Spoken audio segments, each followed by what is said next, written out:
पारसिक ज़मीन की भूख। इस कहानी के लेखक लियो टॉल्स्टॉय हैं। उनकी गिनती रूसी भाषा के महान और सर्वकालीन कथाकारों में की जाती है। मानवीय संवेदना को चित्रित करने में बहुत कुशल थे। इस कहानी में दिखाया है कि लोभ का परिणाम कितना दुखद हो सकता है और मूल कहानी का भारतीय परिवेश में रूपांतर करके दिया गया है। बच्चे उन्होंने कवि जो थे लियो टॉल्स्टॉय, उन्होंने बताया है कि जो अपनी भाषा रूसी भाषा में एक महान और सर्वकालीन कहानीकारों में से एक थे।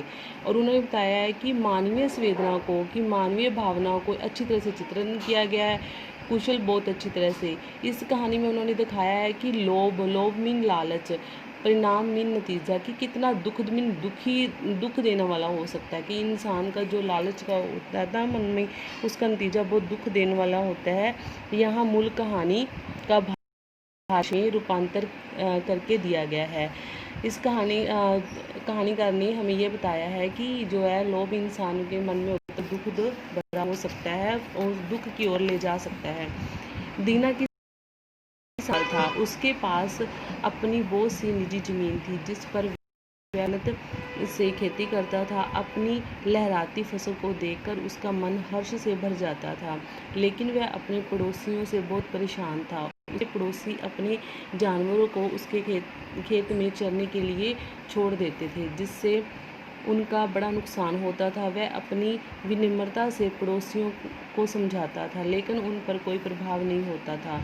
जब वह अधिक नुकसान ना सह सका तो उसने अदालत की शरण ली। अदालत ने दीना को 3 पड़ोसियों पर जुर्माना लगा दिया। इससे नाराज़ होकर वह दीना से बैर भाव करने लगे।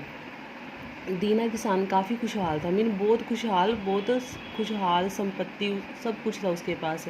उसके पास निजी मीन अपनी ज़मीन थी। वह मेहनत से खेती करता था और वह बहुत ही फसलों को देखकर बहुत खुश होता था। हर्ष मीन खुश होना। लेकिन उसके पड़ोसी थे ना, वो उस अपने पड़ोसी से परेशान था, क्योंकि वह उनके अपने जान में छोड़ देते थे। इसलिए उन्होंने अपने पड़ोसियों से दुखी होकर जो है अदालत की शरण भी ली। और अदालत ने दीना के जो पड़ोसी थे, 2-3 पर जुर्माना भी लगा दिया। परंतु अब वो नाराज़ होकर दीना से बैर भाव मीनिंग दुश्मनी रखने लगे। गांव में सबसे अधिक ज़मीन दीना के पास ही थी, इसलिए वह सबसे अधिक संपन्न था। गांव के अन्य लोग उसकी संपन्नता से बहुत जलते थे। वे प्रतिदिन उसके विरुद्ध कोई ना कोई षड्यंत्र करते रहते थे। गांव में ये भी चर्चा फैल गई कि उससे बैर करने वाले लोग उसके घर में आग लगाने की योजना बना रहे हैं। इस सब बातों के कारण दीना का मन उस गांव से उचाट हो गया। उचाट मीन उस गांव से दिल ना लगना, मीन उसका मन ही उठ गया वहाँ से कि मैंने रहना ही नहीं। गांव के सब अधिक ज़मीन दीना के पास सबसे ज़्यादा, अधिक मीन ज़्यादा ज़मीन उसके पास थी। वह सबसे संपन्न था। सबसे संपन्न अमीर होना, धन संपत्ति में सबसे अच्छा होना। गांव के अन्य मीन दूसरे लोग उसकी संपन्नता से बहुत जलते थे। उसके ऐशोआराम जो संपत्ति उसे सबसे ज़्यादा थी, उससे बहुत जलते थे।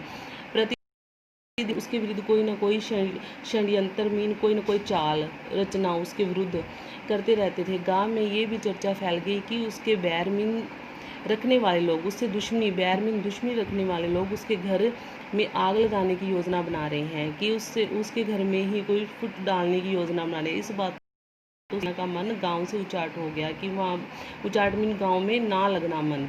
एक दिन दीना अपने घर के बाहरी दालान में बैठा था, तभी एक परदेसी उसके घर के सामने से निकला। उसने दीना को बताया कि वह सतलुज नदी के पास से आ रहा है।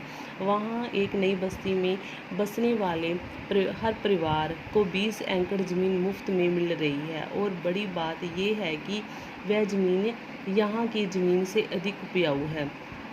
एक दिन दीना अपने घर के बाहरी दालान में बैठा था। बाहरी दालान जैसे बाहर खुले जगह में बैठा हुआ था। तभी एक परदेसी उसके पास आया। उसने बताया कि जो सतलुज के पार है ना, एक नई बस्ती बनी हुई है, और वहाँ पर रहने वाले परिवार को 20 एकड़ ज़मीन जो है मुफ्त मिलती है। और सबसे बड़ी बात यह है कि ज़मीन यहाँ की ज़मीन से बहुत उपजाऊ है, मीन अच्छी है, वहाँ पर फसल अच्छी होती है। दीना अपने गांव के लोगों के व्यवहार से असंतुष्ट तो था ही। एक दिन गांव छोड़कर वह अपने परिवार के साथ उस स्थान पर पहुंच गया जिसकी चर्चा उसने उस परदेसी से सुनी थी। वहां एक बड़े गांव की पंचायत में सम्मिलित होकर उसने 100 एकड़ जमीन का पट्टा प्राप्त कर लिया और उसमें मेहनत से खेती करने लगा। अब वह पहले से भी अधिक हो गया। उसने अपना नया मकान भी बना लिया। अब दीना गांव के दूसरे लोगों से वह असंतुष्ट खुश न होना। वह वैसे ही लोगों से, अपने गांव के लोगों से खुश नहीं था। एक दिन उसने गांव छोड़कर परिवार के साथ उस स्थान पर जाने की सोची और चर्चा उस परदेसी से सुनी थी, जिसकी चर्चा उसने सुनी थी कि गांव के पास एक बस्ती बनी हुई है और वह अपने गांव की पंचायत में सम्मिलित में शामिल होकर उसने 100 एकड़ ज़मीन का पट्टा प्राप्त कर लिया। पट्टा होता है कि अपनी ज़मीन जो है फसल के लिए किसी को दे देना और उसके बदले में फसल का कुछ अंश प्राप्त करना, और मेहनत से खेती करने लगा और सबसे पहले अधिक वो और भी संपन्न हो गया। मीने आर्थिक स्थिति और अच्छी होगी, पैसा धन दौलत और भी हो गया। इससे वो नया मकान भी उसने बना लिया।